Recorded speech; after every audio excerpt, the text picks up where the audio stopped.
ہوں. یعنی وہ جو سبمیشن ہے نا، پہلے کہا تھا نا کہ میری اولاد، اللہ نے کہا نہیں ظالم انکلوڈ نہیں ہوں گے، تو اب دنیا کی دعا مانگ رہے ہیں کہ اس کے رہنے والوں کو پھلوں سے نواز، ساتھ ہی شرط لگا رہے ہیں لیکن صرف مسلمانوں کو، کافروں کو نہیں. اب اللہ تعالیٰ نے دوسری وضاحت فرمائی، قال ومن کفر، اللہ نے فرمایا کہ نہیں جو کفر بھی کرے گا فأمتعه قلیلا، تو میں اس کو کچھ نہ کچھ ضرور دوں گا، ثم اضطره الى عذاب النار، پھر میں اسے گھیر لوں گا آگ کے عذاب کی طرف، وبئس المصیر، اور وہ بہت برا ٹھکانہ ہے. ان ابراہیم کان امتا قانتا للہ، یقیناً ابراہیم کان امتا، امام تھے، لیڈر تھے، قانتا للہ حنیفا، یکسوئی کے ساتھ اللہ کے فرما بردار تھے. یہاں وہ لفظ حنیف آ گیا، یکسوئی کے ساتھ. یعنی یہ لفظ بھی ہم عام طور پر استعمال کرتے ہیں کہ بڑی یکسوئی کے ساتھ، لیکن we don't have any idea کہ اس کا اصل مفہوم کیا ہے. تو یکسو کیا ہوتا ہے وہ دیکھنا ہو تو حضرت ابراہیم کو دیکھ لو. ان ابراہیم کانا امتن، یقیناً ابراہیم امام تھے لوگوں کے، قانتا للہ حنیفا، یکسوئی کے ساتھ اللہ کے فرما بردار تھے، ولم یکن من المشرکین، اور ہرگز وہ مشرک نہیں تھے. اب یہاں پر جو مشرک نہیں تھے کہا ہے، یہ ایبسولوٹ سینس میں کہا ہے. لا الہ الا اللہ اس کا ایک ہے شرعی مفہوم، قانونی مفہوم، کہ اللہ کے سوا کوئی پرستش کے لائق نہیں ہے. لیکن صوفیہ کرام جو ہیں اس کا مطلب لیتے ہیں لا مقصود الا اللہ، لا مطلوب الا اللہ، کہ اللہ کے سوا کوئی مطلوب نہیں، اللہ کے سوا کوئی مقصود نہیں، اللہ ہی اللہ، تو ہی تو. اور اس سے بھی آگے جو حضرت ابراہیم علیہ السلام کا کیا ہے کہ اللہ کے سوا ہے ہی کوئی نہیں، بس تو ہی تو ہے میرا.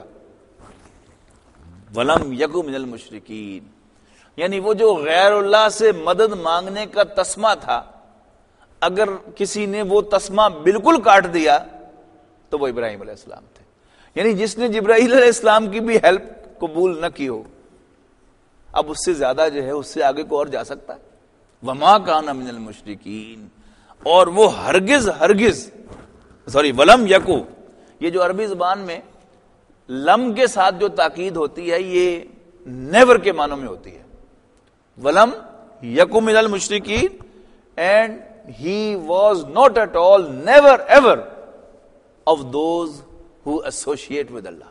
یہ ترجمہ ہوگا اس کا ایگزیکٹ کیا جائے تو he was never ever of those who associated with Allah شاکرا لانعمہ، اللہ کی نعمتوں کے شکر گزار تھے. یعنی اس کو ساتھ میں لائیں گے نا، لا لکھا ہوا ہے تو جملہ اسی کے ساتھ ہے کہ ولم یکن من المشرکین شاکرا لانعمہ، اللہ تعالیٰ کی نعمتوں کا شکر ادا کرتے ہوئے وہ ہرگز مشرکوں میں سے نہ تھے. اجتباہ، اللہ تعالیٰ نے انہیں چن لیا. یہ اسی کا اسم مفعول ہے نا، مجتبا، احمد مجتبا، رسول اللہ صلی اللہ علیہ وسلم کو کہتے ہیں نا سلیکٹڈ، چوزن. اجتباہ، اللہ تعالیٰ نے انہیں چن لیا، پسند فرما لیا. وہداہ الی صراط مستقیم، اور سیدھے راستے کی طرف ان کی رہنمائی فرمائی. وآتیناہ فی الدنیا حسنۃ، اور ہم نے ابراہیم کو دنیا میں بھی بھلائی عطا فرمائی. وانہ فی الآخرۃ لمن الصالحین، اور ابراہیم آخرت میں بھی انتہائی نیکوں میں شامل ہوں گے. ثم اب دیکھیے یہاں پر ثم اوحینا الیک، تو ہم نے اے نبی صلی اللہ علیہ وسلم آپ کی طرف وحی کر دی ہے. کیا وحی کی ہے؟ اب ذرا غور سے پڑھیے گا اس کو. ان اتبع ملت ابراہیم حنیفا، کہ پیروی کرو ابراہیم کے دین کی. یعنی واحد کی صیغے میں حضور صلی اللہ علیہ وسلم سے کہا جا رہا ہے کہ پھر ہم نے تم پر وحی کر دی ہے اے نبی صلی اللہ علیہ وسلم، ان اتبع، کہ پیروی کر ملت ابراہیم حنیفہ، ابراہیم کے طریقے کی، ابراہیم کے دین کی، حنیفن یکسو ہو کر. حنیفن جو ہے یہ دونوں طرف جا سکتا ہے، یعنی جیسے پیچھے تھا پچھلی آیت کے اندر حضرت ابراہیم کو حنیف کہا گیا تھا، ایک تو یہ ہو سکتا ہے کہ یہاں یہ ابراہیم علیہ السلام کی صفت ہو. دوسرا یہ حضور صلی اللہ علیہ وسلم کو جو اتباع کا حکم دیا جا رہا ہے یہ اس کے ساتھ بھی اٹیچ ہو سکتا ہے، یعنی یکسوئی اختیار کرتے ہوئے ابراہیم کے طریقے کی، ابراہیم کے دین کی پیروی کرو. اما کان من المشرکین، پھر ایمفسائز کیا، اور ابراہیم ہرگز مشرک نہ تھے علیہ الصلوۃ والسلام. حضرت ابراہیم علیہ السلام حضور صلی اللہ علیہ وسلم کے لیے بھی ایک رول ماڈل کے طور پر قرآن مجید میں پیش کیے گئے، اور حضور صلی اللہ علیہ وسلم کیسے حضرت ابراہیم علیہ السلام کو دیکھتے تھے اس کا ثبوت کہ جب قرآن مجید میں حکم آیا کہ اے ایمان والو یا ایھا الذین آمنوا صلوا علیہ وسلموا تسلیما، کہ اللہ اور اس کے فرشتے رسول اللہ صلی اللہ علیہ وسلم پر درود بھیجتے ہیں، تو اے مسلمانوں یا ایھا الذین آمنوا صلوا علیہ وسلموا تسلیما، تو تم بھی رسول اللہ صلی اللہ علیہ وسلم پر درود بھیجا کرو اور انہیں سلام پیش کیا کرو. تو صحابہ نے عرض کیا اللہ کے رسول ہم آپ کو سلام تو پیش کرتے ہی ہیں، السلام علیکم وعلیکم السلام ہوتی رہتی ہے، لیکن یہ قرآن مجید میں جو صلات کا حکم آیا ہے، درود کا حکم آیا، یہ کیسے کریں؟ تو رسول اللہ صلی اللہ علیہ وسلم نے وہ درود ابراہیمی تلقین فرمایا تھا کہ یوں کہا کرو اللہم صلی علی محمد وعلی آل محمد کما صلیت علی ابراہیم وعلی آل ابراہیم، کہ اے اللہ توجہ فرما، عنایت فرما محمد اور ان کی آل پر جیسے تو نے توجہ فرمائی تھی ابراہیم اور ان کی اولاد پر، ان کی آل پر. انکا حمید مجید، بے شک تو لائق حمد ہے، حمد کیا گیا ہے اور تو بڑا گلوریس ہے. تو یہ حضور صلی اللہ علیہ وسلم بھی حضرت ابراہیم علیہ السلام کو رول ماڈل کی حیثیت سے پیش کرتے ہیں. پھر حضرت ابراہیم علیہ السلام کی شخصیت کا یعنی وہ رخ جو ہے کہ جو نارمل اصول ہیں دین کے ان سے بھی بیونڈ، اگر آپ حج کو نوٹ کریں گے تو حج کی عبادت اس اعتبار سے بڑی خاص عبادت ہے کہ یہ دین کے جو عام احکام ہیں یہ ان سے بیونڈ ایکسپیکٹ کرتی ہے مسلمانوں سے کرنے کے لیے. مثلا عام جو انسان کا رہن سہن ہے اس کے اعتبار سے قرآن مجید ڈیسنسی کی تلقین کرتا ہے. ہم سورہ اعراف میں پڑھ کے آئے ہیں کہ خذوا زینتکم عند کل مسجد، ہر سجدے کے وقت، ہر نماز کے وقت زیب و زینت اختیار کیا کرو. یعنی اس سے پہلے وہ لباس کی بات آئی تھی کہ ہم نے تم پر لباس نازل فرمایا ہے جو تمہارے پرائیویٹس کو ڈھانپتا ہے اور تمہارے لیے زینت کا باعث ہے. اور پھر اس کے بعد حکم آیا کہ ہر نماز کے وقت، ہر سجدے کے وقت زینت اختیار کیا کرو، اچھا ڈیسنٹ لباس پہنا کرو. لیکن حج کا لباس کیا ہے؟ یعنی اگر آپ خالص جو ہے وہ ڈیسنسی کے اصولوں کے مطابق دیکھیں تو وہ ایک انڈیسنٹ لباس ہے. اور پھر خاص طور پر اس میں جو کچھ چکروں کے اندر وہ اجتباع جو کرنا ہوتا ہے اس میں باقاعدہ حکم یہ ہے کہ وہ چادر جو اوپر روڈ رکھی ہے اس کو بھی بغل کے نیچے سے یوں کر کے اور ایک کندھا جو ہے وہ ننگا کر لو. تو کسی بھی اعتبار سے وہ ڈیسنٹ لباس تو نہیں ہے، لیکن in response to Allah's command یعنی حضرت ابراہیم علیہ السلام کی سنت پر عمل کرتے ہوئے اس سے بیونڈ جانے کا حکم دیا گیا. پھر قرآن مجید میں اور ہمارے دین میں بتوں سے نفرت، پتھروں کی نفی، اس سے بڑا پڑا نا قرآن مجید. لیکن حج میں کیا کرتے ہیں ہم لوگ؟ خانہ کعبہ جو ہے وہ خدا تو نہیں ہے، از اٹ؟ نہیں، لیکن اس کے ہم چکر کاٹتے ہیں، طواف کرتے ہیں. لیکن یعنی اگر کوئی شخص نا اصول پرست ایک لفظ بن گیا نا، وہ ایسے تھوڑا بنا ہوا ہے کہ اصول بھی بعض اوقات جو ہیں وہ انسان کے آئیڈلز بن جاتے ہیں، انسان کے بت بن جاتے ہیں، ان کی بھی نفی کی ضرورت ہے. حج ہمیں وہ نفی بھی سکھاتا ہے کہ اصل میں کیا ہے. اللہ کے رسول صلی اللہ علیہ وسلم کی پیروی اور ان کی فرما برداری کا نام دین ہے. خانہ کعبہ کے چکر لگاتے ہیں ہم، خانہ کعبہ خدا نہیں ہے، نہ اس میں اللہ رہتا ہے، لیکن حکم ہے کہ اس کے طواف کرو، کریں گے۔ حجر اسود خدا تو نہیں ہے تو پتھر ہی، لیکن اس کا بوسہ سنت ہے رسول اللہ صلی اللہ علیہ وسلم کی، لہذا ہم لیں گے۔ اس لیے آپ کو معلوم ہوگا کہ حضرت عمر رضی اللہ تعالی عنہ طواف فرما رہے تھے، اپنے دور خلافت کی بات ہوگی، ظاہر ہے کہ امیر المومنین طواف کر رہے ہیں، آج کا موقع ہے اور ایک کثیر مسلمانوں کی تعداد بھی ساتھ ہوگی، تو حجر اسود کو بوسہ دینے کے لیے حضرت عمر آگے بڑھے تو ذرا 2 قدم پیچھے ہٹ گئے، پیچھے ہٹ کر یعنی اونچی آواز سے انہوں نے خطاب کیا حجر اسود کو، انی اعلم انک لانت الحجر، مجھے خوب معلوم ہے کہ تم صرف ایک پتھر ہو، نہ کوئی میرا نفع، نہ کوئی نفع پہنچا سکتے ہو، نہ کسی کا کچھ بگاڑ سکتے ہو، لیکن اس کے باوجود میں تجھے کس کرنے لگا ہوں، صرف اس لیے کہ رسول اللہ صلی اللہ علیہ وسلم نے تمہیں کس کیا تھا۔ باقی یہ تو حضرت عمر کی کلیئرٹی ہے نا، جو آپ کو بہت شاذ ملے گی، یعنی ایسا بھی نہیں، یعنی آپ کو کوئی زیادہ اصول پرست ملے گا تو ایسا بھی مل جائے گا کہ وہ کہہ دے گا کہ نہیں حجر اسود کا بوسہ نہیں دینا چاہیے، شرک ہو جاتا ہے اس سے، یعنی بوسہ بھی دیا لیکن اس اعلان کے ساتھ کہ میں کیوں بوسہ دے رہا ہوں، کیوں تمہیں کس کر رہا ہوں، اللہ کے رسول نے کیا تھا، باقی نہ تو کسی نفع کا مالک ہے نہ کسی نقصان کا مالک ہے۔ پھر شیطان کے جمرات کیا ہیں،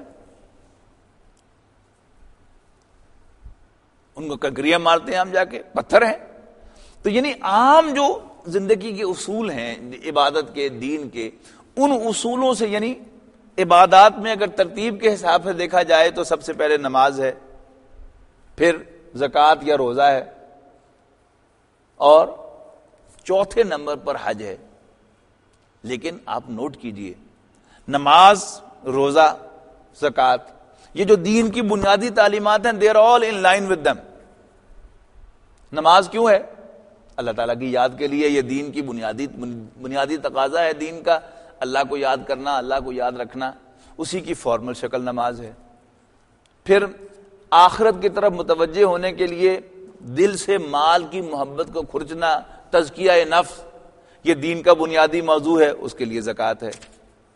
پھر نفس کی صفائی، اپنے نفس کی گرفت سے اپنے قلب کو، اپنی روح کو آزاد کرانا، یہ دین کا بنیادی تقاضا ہے، اس کے لیے روزہ ہے۔ حج کیا ہے؟ یعنی it's not in line with them، بلکہ بہت سے اعتبارات سے حج جو ہے وہ آپ کو اس کے مخالف ملے گی، اور دور جانے کی کیا ضرورت ہے؟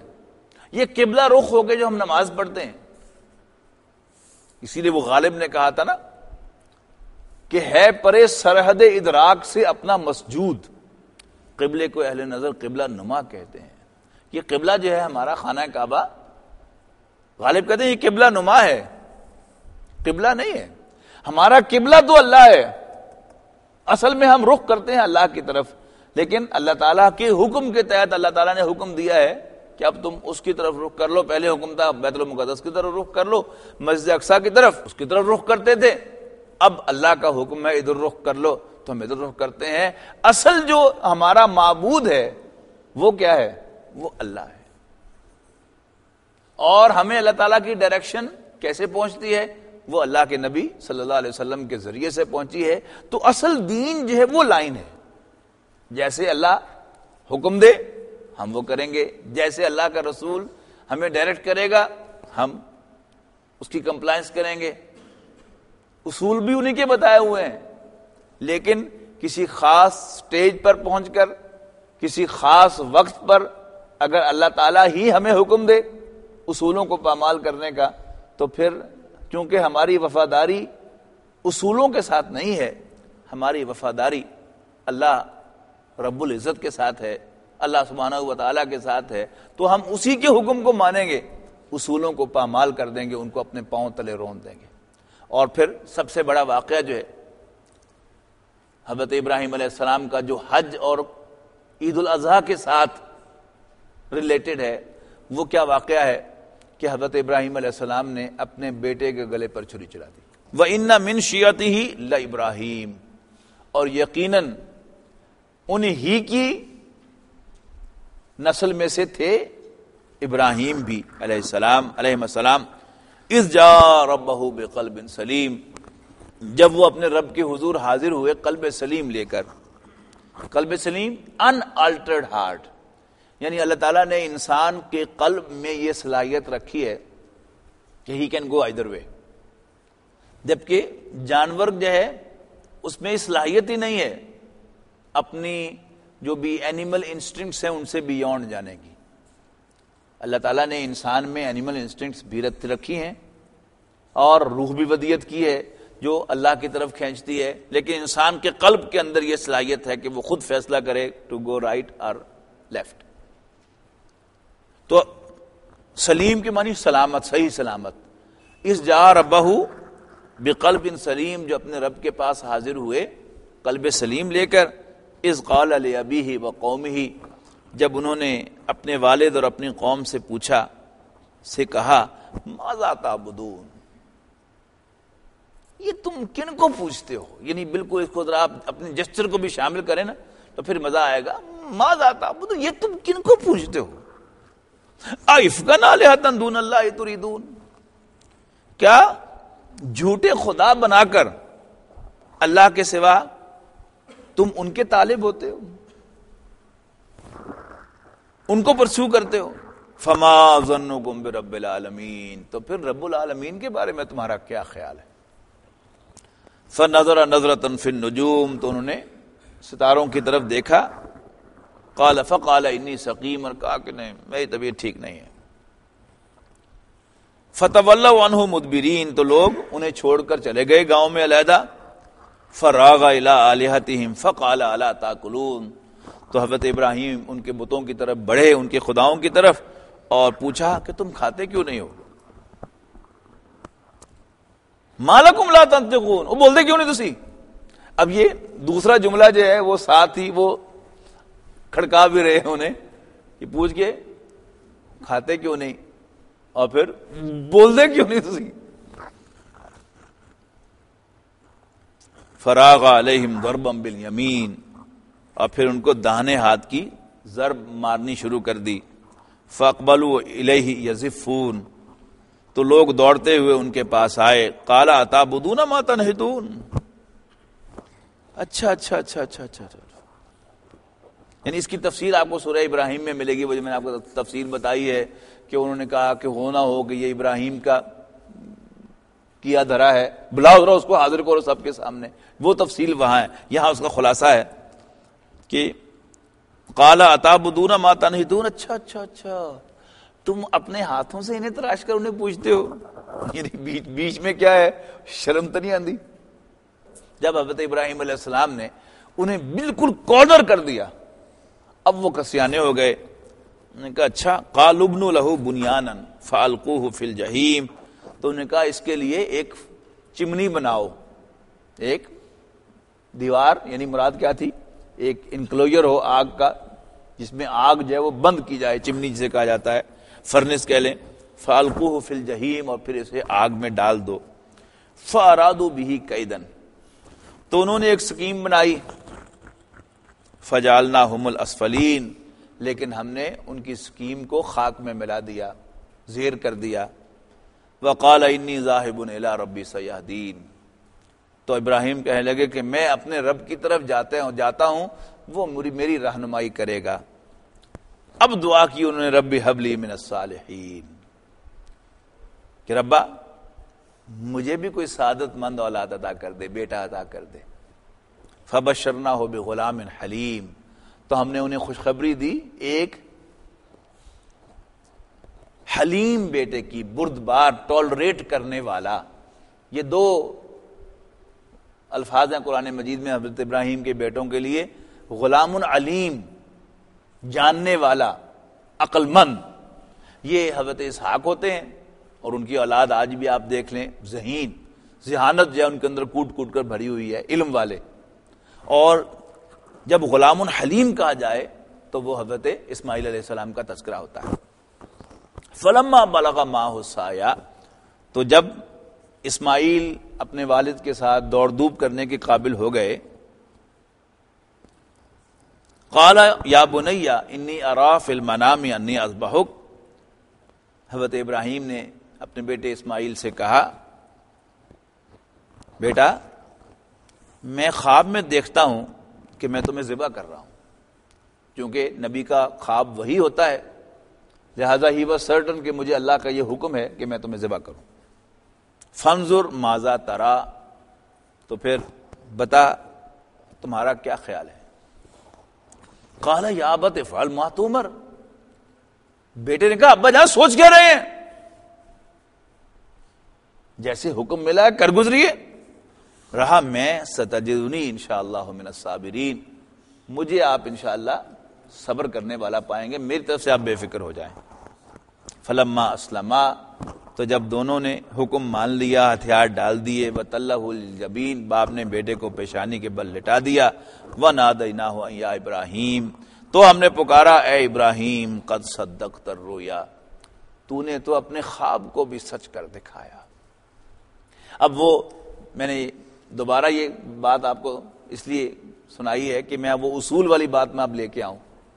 اب دیکھیے دین کا نارمل اصول کیا ہے کہ کسی معصوم کو قتل کرنا جائز نہیں ہے، اور پھر جس کو قتل کرنے کا حکم ہو وہ پیارا بھی بڑا ہو، تو جب من جو ہے وہ حرامی ہو جائے تو پھر حجتیں ٹھیر ہوتی ہیں، من حرامی حجتیں ٹھیر۔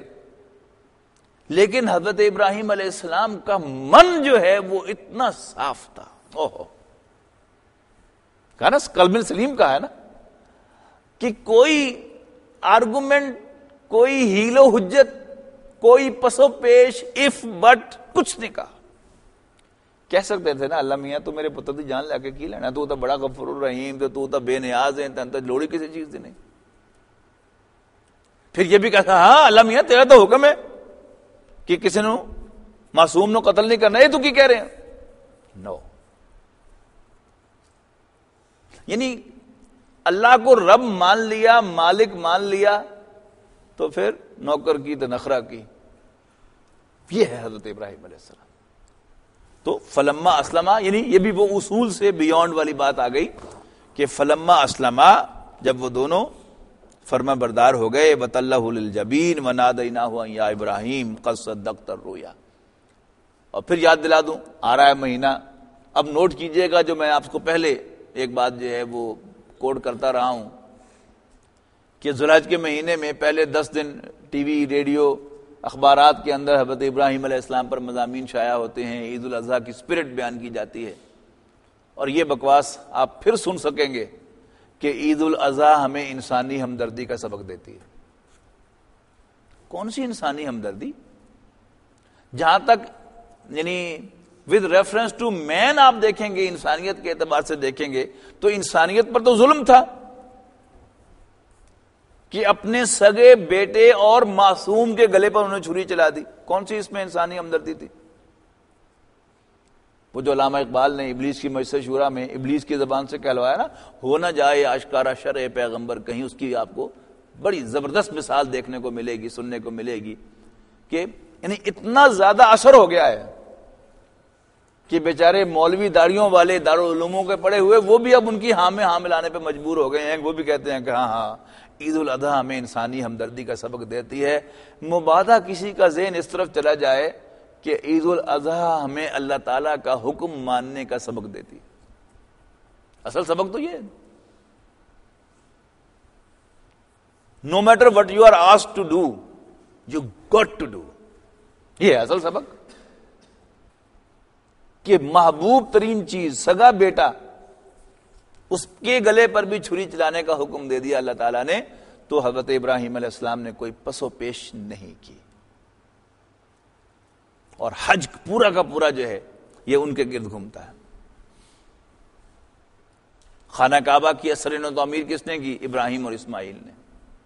اس کا طواف کر کے نفل حضرت ابراہیم اور اسماعیل علیہ السلام کی، یعنی حضرت ابراہیم علیہ السلام کے مقام پر، پھر عمرہ کریں یا حج کریں، طواف کے فوراً بعد آپ کیا کرتے ہیں؟ نفل پڑھنے کے بعد سعی کرتے ہیں۔ سعی کیا ہے؟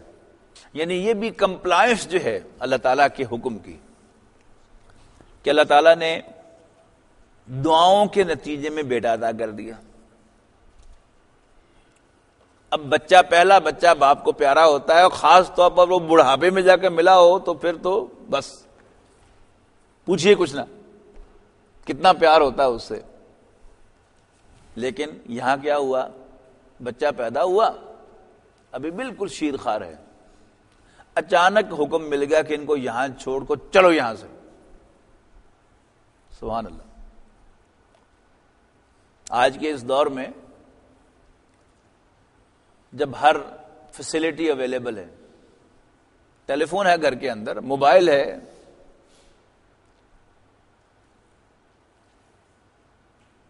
رکشہ ہے، ہماری بیویاں ڈرائیونگ جانتی ہیں، سب کام ہو سکتے ہیں. اس کے باوجود کہیں ہم نے لمبے سفر پر جانا ہو تو ہم راشن پانی دے کے جاتے ہیں، سارے انتظامات کر کے جاتے ہیں. یہاں کیا ہے، بالکل پانی، ہریابل نام کی کوئی چیز ارد گرد نظر نہیں آ رہی. اچانک حکم دیا کہ اچھا تم نے بچہ مانگا تھا، یہ تو دے دیا ہم نے تمہیں، اب ان کو یہاں چھوڑ کے چلے جاؤ.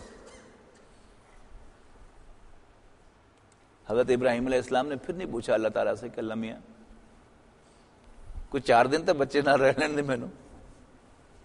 اب دل کیا کہتا تھا، اب بچے کے ساتھ جو محبت ہے، جو پیار ہے، وہ کیا تقاضا کرتی ہے کہ ذرا 4 دن کو بچے کے ساتھ رہ لوں، کیڑی ایڈی ایمرجنسی ہے، چلا جاؤں گا میں. نہ نہیں کی، چل پڑے. بیوی نے پیچھے سے پوچھا کہاں چلے، انہوں نے کہا اللہ کا حکم ہے. بس دعا کر دی اللہ. اب دعا کیا کی، اب وہ دعا پڑھیے گا، آیت نمبر 37. ربنا انی اسکنت من ذریتی بواد غیر ذی زرع عند بیتک المحرم. اے ہمارے رب. اب یہاں نوٹ کیجئے گا، پہلے ربی ربی کہتے میرے رب میرے رب، اب صرف اتنا کیا ہے کہ ہمارے رب کہا ہے. یعنی اب بیٹا بیوی ان کو ذہن میں رکھا ہے. ربنا انی اسکنت من ذریتی. ربا اے ہمارے رب، میں نے اپنی اولاد میں سے ایک کو بٹھا دیا ہے، سکونت دے دی ہے، آباد کر دیا ہے، بواد غیر ذی زرع، ایک بے آب و گیا وادی میں، ایک ایسی وادی میں جہاں کوئی سبزہ نہیں ہے، کوئی زراعت نہیں ہے. عند بیتک المحرم، تیرے حرمت والے گھر کے پاس. یعنی زمزم آپ دیکھتے ہیں نا خانہ کعبہ کے بالکل پاس، بلکہ جہاں وہ سیڑھیاں اتر کے جاتے ہیں وہ پھر بھی دور ہے. جہاں وہ اصل اوپر نشان لگا ہوا ہے نا مطاف کے اندر چائے زمزم کا، وہ اصل جگہ ہے زمزم کی، بالکل قریب ہے خانہ کعبہ کے. عند بیتک المحرم ربنا لیقیموا الصلاۃ، تاکہ یہ نماز پڑھیں، نماز قائم کریں. فجعل افئدۃ من الناس تہوی الیہم، لہذا اے ہمارے رب تو لوگوں کے دلوں کو ان کی طرف پھیر دے. وارزقہم من الثمرات، اور انہیں میووں میں سے، پھلوں میں سے رزق عطا فرما. اور آپ مشاہدہ کر سکتے ہیں کہ دنیا کے کسی کونے میں کوئی پھل اگتا ہو، وہاں ملے یا نہ ملے، مکے میں آپ کو ضرور ملے گا، سستا ہو یا مہنگا ہو وہاں ضرور ملے گا. یہ حضرت ابراہیم علیہ السلام کی دعا کی قبولیت ہے. لعلہم یشکرون، تاکہ وہ شکر کریں. یعنی صحیح کرتے ہوئے، یعنی میں جب بھی اللہ تعالیٰ نے حاضری کی توفیق بخشی ہے تو میں صحیح کرتے ہوئے بس اسی آیت کی تلاوت کیا کرتا ہوں. بہت لطف آتا ہے کہ یہ اصل جو ایونٹ ہے جس کی ہم یاد بنا رہے ہیں تو اس کا ذکر قرآن مجید میں اسی آیت کے اندر ہے. ربنا انی اسکنت من ذریتی بواد غیر ذی زرع عند بیتک المحرم ربنا لیقیموا الصلاۃ فاجعل افئدۃ من الناس تہوی الیہم وارزقہم من الثمرات لعلہم یشکرون. اس کے بعد بڑی خوبصورت دعا ہے ایک، ربنا انک تعلم ما نخفی وما نعلن. ربا تو خوب جانتا ہے جو کچھ ہم دلوں میں چھپاتے ہیں یا جو کچھ ہم اعلانیہ کہہ دیتے ہیں. یعنی اب میں کیا گناؤں تجھے کہ ایوی دے دے ایوی دے دے، ایسا بھی کر دے ایسا بھی کر دے. ربنا انک تعلم ما نخفی وما نعلن، ربا جو کچھ ہم دلوں میں چھپائے پھرتے ہیں یا جو کچھ ہم اعلانیہ کہہ دیتے ہیں تو سب کو جانتا ہے. وما یخفی علی اللہ من شیء فی الارض ولا فی السماء، اور اللہ سے تو آسمانوں اور زمین کی کوئی بات پوشیدہ نہیں ہے. پھر انہی کی ایک دعا آگے نقل کی ہے، الحمدللہ الذی وہب لی علی الکبر. یہ بات کی دعا ہے کہ ساری حمد سارا شکر اس اللہ کے لیے ہے جس نے مجھے بڑھاپے میں اسماعیل اور اسحاق جیسے بیٹے عطا کیے. ان ربی لسمیع الدعاء، یقیناً میرا رب تو بڑا دعا کا سننے والا ہے. بارک اللہ لی ولکم فی القرآن العظیم ونفعنی وإیاکم بالآیات والذکر الحکیم.